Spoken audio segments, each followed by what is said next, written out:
Bismillah, Assalamualaikum warahmatullahi wabarakatuh.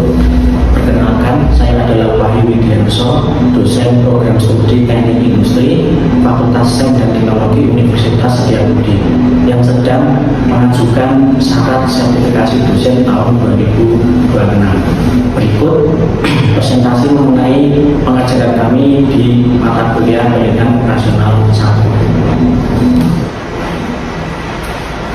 Pada pengajaran ini, kami menerapkan metode DIA, Delivery Interaction Assessment. Delivery itu metode menyampaikan materi dengan baik pada mahasiswa. Interaction, interaksi antara dosen dan mahasiswa. Assessment, transparansi kejelasan pada proses penilaian performa mahasiswa.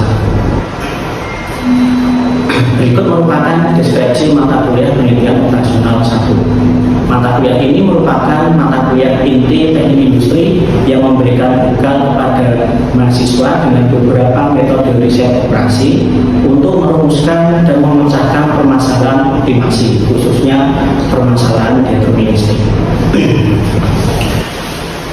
Pendidikan operasional 1 itu merupakan salah satu mata kuliah di program teknik industri.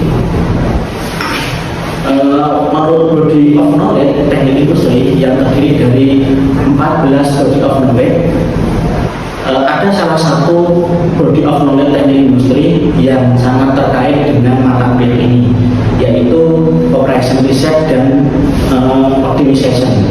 Tanah keilmuan yang terkait dengan mata kuliah ini meliputi matematika modeling, applied matematik, kemudian algorithm and computation method, decision science, dan industrial system analysis.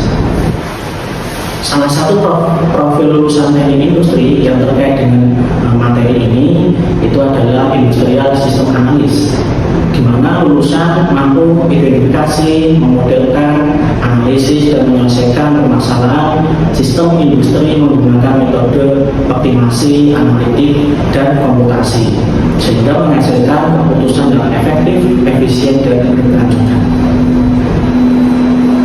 Untuk kriteria penilaian pada mata kuliah ini mencakup 4 komponen nilai. Untuk tugas individu diberikan bobot 20%, kemudian ujian tengah semester dan ujian akhir semester masing-masing diberikan bobot 25%. Kemudian untuk tugas kelompok itu diberikan bobot sebesar 30%, di mana tugas kelompok ini menyelesaikan suatu studi kasus di lingkungan sekitar secara berkelompok.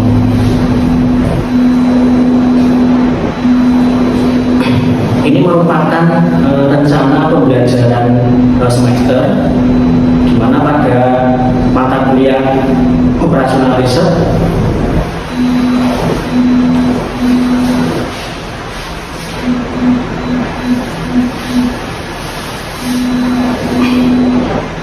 itu terdiri dari 3 SKS. Kemudian CPL program studi teknik industri Universitas Setiabudi itu terdiri dari 14 CPL, dan untuk mata kuliah pendidikan operasional 1 itu terdapat 2 CPL, yaitu CPL 2 dan CPL 3. Untuk CPL 2 ini menerapkan matematika, sains, dan prinsip rekayasa untuk menyelesaikan masalah rekayasa kompleks pada sistem terintegrasi. Kemudian CPL 3 mengidentifikasi, memformulasi, dan menganalisis masalah rekayasa kompleks pada sistem terintegrasi berdasarkan pendekatan analitik, kemudian komputasional atau eksperimen. Kemudian dari CPL diturunkan menjadi CPMK, di mana pada mata kuliah ini terdapat 4 CPMK. Yang pertama, menyelesaikan persoalan program linear yang diformulasikan dengan metode simplex, metode big N, dan metode 2 fasa. Kemudian CPMK kedua, menganalisis hasil pemecahan formulasi program linear dengan teori dualitas dan analisis sensitivitas.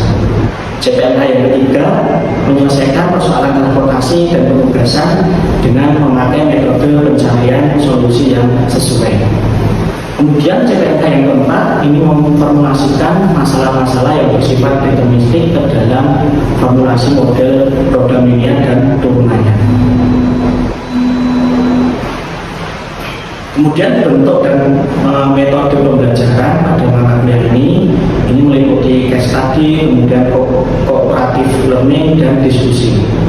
Berikut materi-materi yang akan diperoleh mahasiswa ketika mengambil mata kuliah pendidikan operasional 1. Ini ada pendahuluan formulasi model matematik, kemudian program linear dengan metode grafis, kemudian metode simplex, metode big N, metode dua fasa, teori dualitas, kemudian analisis sensitivitas, integer programming, model transportasi, kemudian model penugasan, goal programming, dan yang terakhir penggunaan perangkat lunak yang meliputi software Excel, kemudian OPM, dan Linux.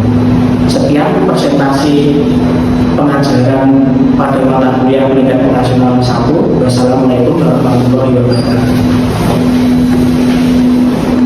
Bismillahirrahmanirrahim. Assalamualaikum warahmatullahi wabarakatuh. Waalaikumsalam warahmatullahi wabarakatuh. Sebelum kita mulai pengajian ini, kita dahulu berdoa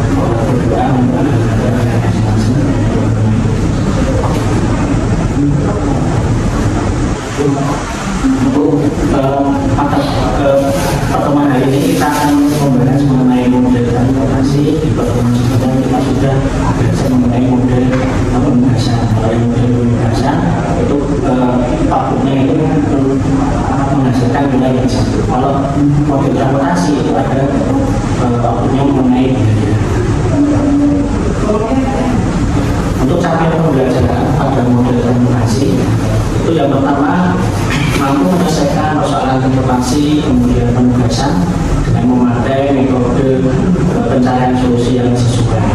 Kemudian capaian yang kedua ini mampu memformulasikan masalah-masalah yang bersifat deterministik ke dalam formulasi model program linear dan turunannya. Turunannya itu seperti ada model penugasan dan ada model transportasi.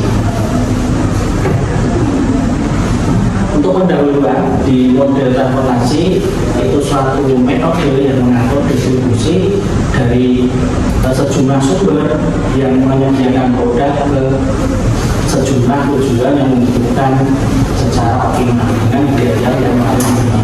Jadi model transportasi itu mengatur beberapa distribusi dari sejumlah sumber ke produk tujuan dengan biaya yang paling minimal. Jadi meminimalkan biaya yang paling minimal. Jadi alokasi produk harus diatur sedemikian mungkin karena terdapat perbedaan biaya alokasi dari satu atau beberapa sumber ke tempat tujuan yang berbeda.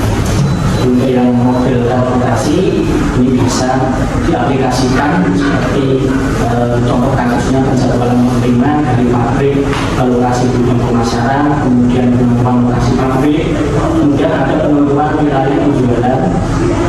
Di jadwal produksi juga bisa dari gudang barang baru ke proses produksi, kemudian penempatan tata-tata fasilitas ini juga digunakan di mata kuliah PTM. Ini untuk formulasi model transportasi. Jadi fungsi tujuannya untuk meminimalkan biaya yang paling minimal. Kemudian ada fungsi kendala. Fungsi kendala itu meliputi jumlah barang yang harus diangkut dari satu sumber ke tujuan yang lain. Kemudian ada juga banyaknya barang yang tersedia di tempat asal. Setelah kita membuat formulasi model, kita bisa membuat tabel transportasi. Di sini ada tabel transportasi untuk yang A1, A2, A3 itu sumber atau asal. Kemudian T1, T2, T3 itu tujuan yang akan didistribusikan dari sumber ke tujuan. Kemudian ada kapasitas untuk yang C1, C11, C12 itu biaya. Kemudian E11, E12 itu barang yang akan diangkut dari sumber ke tujuan.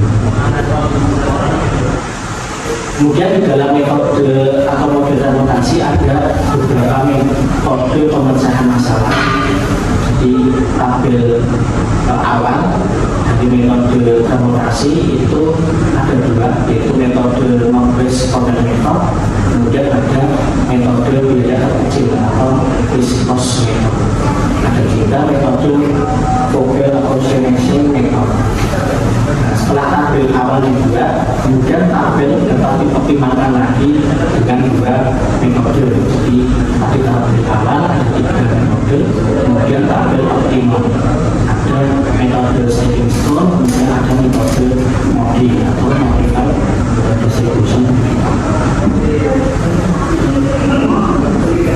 Yang pertama di sini metode MBC atau Knowledge Corner. Jadi metode MBC ini mengalokasikan distribusi barang dari pojok kiri atas ke pojok kanan bawah. Jadi dari pojok kiri kemudian diakhiri ke pojok kanan. Tapi dalam metode Knowledge Corner ini ada kelemahan. Jadi di metode MBC itu kelemahannya tidak memperhitungkan besarnya biaya sehingga kurang efisien di metode ini. Untuk yang prosedur pemecahkan MBC, pengisian sel dimulai dari ujung kiri atas, kemudian alokasi sebanyak mungkin ke sel divisi simpel, kemudian mengulangi langkah kedua sampai semua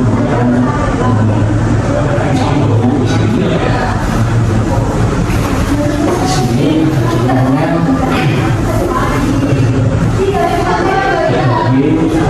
kemudian T. Di sini jam 1, jam 2, dan C.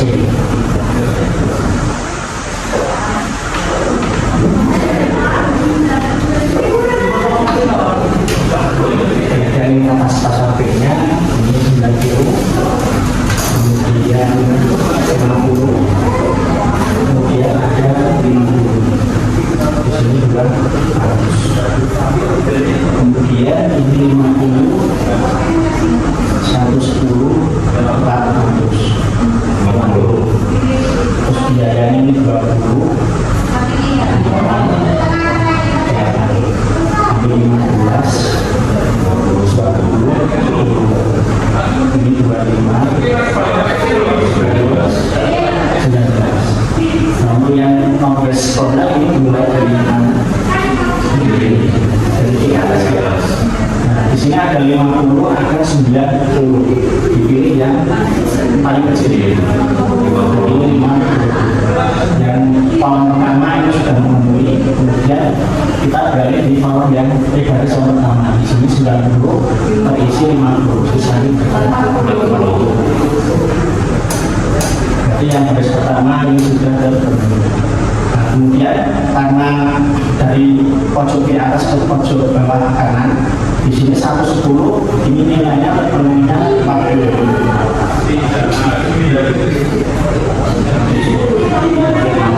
Karena di sini 60.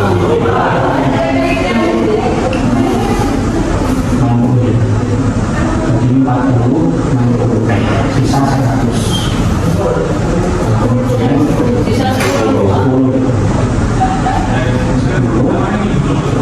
Ini sisanya 40 sama 40. Dan setelah itu, setelah terpenuhi, kita tinggal menentukan total biaya dari transportasi. Ada 19 kali 40. Jadi total biaya berapa?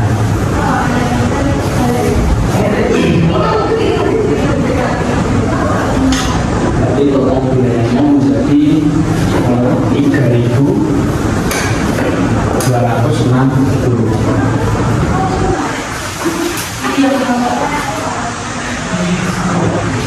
Kemudian selain metode non-base program yang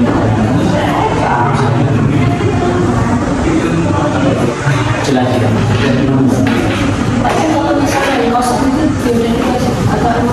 Kemudian kosong ini dibiarkan saja karena ini tiap hari sudah terpenuhi 90, 50, kemudian 50, di sini 50, ini 110, ini 40. Jadi yang dikalikan biayanya ya ada terisi yang selnya. Itu enggak? Berarti nanti ada satu kolom sih keisi semua. Kalau nggak satu kolom, Ya, ada satu kolom yang keisi, ada satu kolom yang kosong. Dilihat dari yang kapasitas pabrik sama yang kebutuhan terjadi.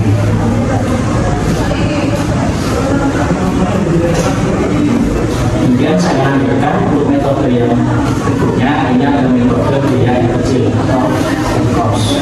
Jadi metode cost itu pengalokasian distribusi barang dengan mencari dan memenuhi biaya yang terkecil terlebih dahulu, jadi sesuai biaya yang terkecil. Jadi metode cost ini lebih efisien dibandingkan metode analysis program. Jadi prosedur pemetaannya, pilih sel yang biayanya terkecil, kemudian sesuaikan dengan permintaan dan kapasitas.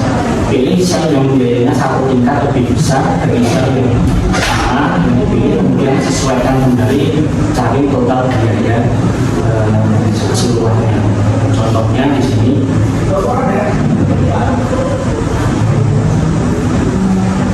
Misalkan di sini ada forecast.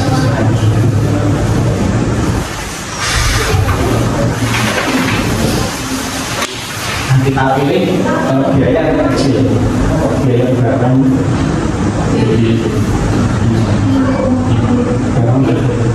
Lima ya. Di sini 5. Kemudian ini 90, di sini 110. Dipilih ya. 90 ini sudah terpenuhi. Kemudian pilih yang terkecil berikutnya berapa? Yang 10. Ini ada 2. Ini berarti sisanya 20, di sini 50. Berarti ini 20. Kemudian ini yang 10, 60 sama 40. Dipilih ya. 40 ya, yang 40. Ini sudah terpenuhi. Kemudian nomor kecil yang berikutnya 15. Ini 50, di sini sisanya 60 kurangi 40 berarti 20. Ini juga terpenuhi. Kemudian yang 19 ini 40 sudah, ini 40. 50 ini ya? Ini sudah terpenuhi. Nah, di sini 50, 120, 40 ini 90, 60, 50. Nah, ini tinggal dikalikan, biayanya 5 dikalikan 90, kemudian ditambah 10 kali 40, ini tambah 15 kali 20, 25 kali 30 ditambah 10 kali 20. Jadi totalnya menjadi 2.400. Jadi menggunakan biaya cash itu lebih rendah dibandingkan dengan menggunakan cash. Sampai sini ada yang bertanya. Itu buat yang ini sama alas digunakan pas kapan aja kalau digunakan bisa secara bersamaan. Jadi kita memilih kan tabel awal ada nodes kernel sama libros sama VM. Nah, kita mau mencoba menyelesaikan dengan tabel awal terlebih dahulu, terus dipilih mana yang paling minimal, paling kecil. Itu nanti bisa dilanjutkan ke tabel optimum. Itu kan dia. Ada pertanyaan lagi?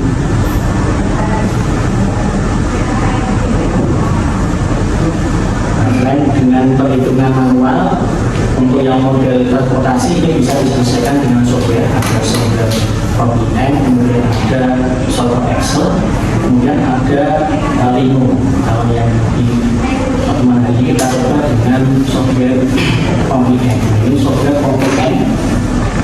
Pertama kita klik PowerPoint, kemudian membuka aplikasi PowerPoint, kemudian klik modul, pilih transportasi pada turun sebenarnya. Kemudian file, kemudian new pada program pada mobil transportasi, ya. Ini kemudian yang isi di kotak dia. Ini yang di sini itu ini sumber jumlah sumbernya berapa, 3 atau 2, kemudian jumlah destinasinya. Ini objeknya bisa maksimal atau minimal tergantung fungsi tujuannya. Kemudian ini oke, kemudian isi kolom permintaan dan suplai sesuai dengan data pakai kasus. Ini contohnya untuk penyelesaian memilih kemudian bisa VAM atau bisa MBC atau bisa LSI. Di sini nanti bisa diubah. Ini diisikan selesainya. Nah, kemudian klik source di sini. Nah, nanti munculnya hasilnya seperti ini 50, 50, 50, 50. Jadi mau ditanyakan?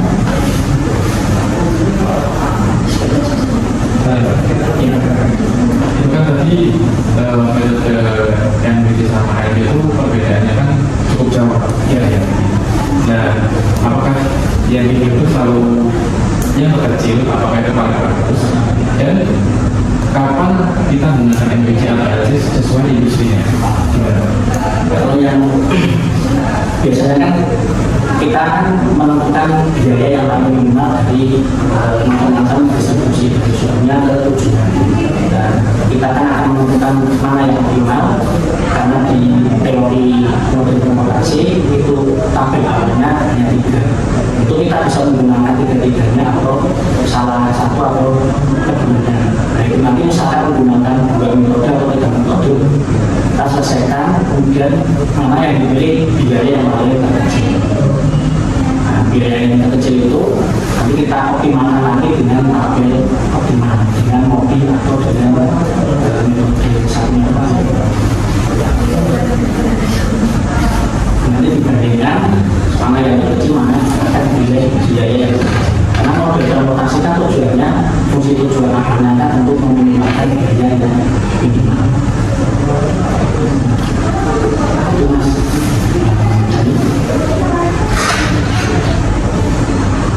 Ada lagi yang mau ditanya?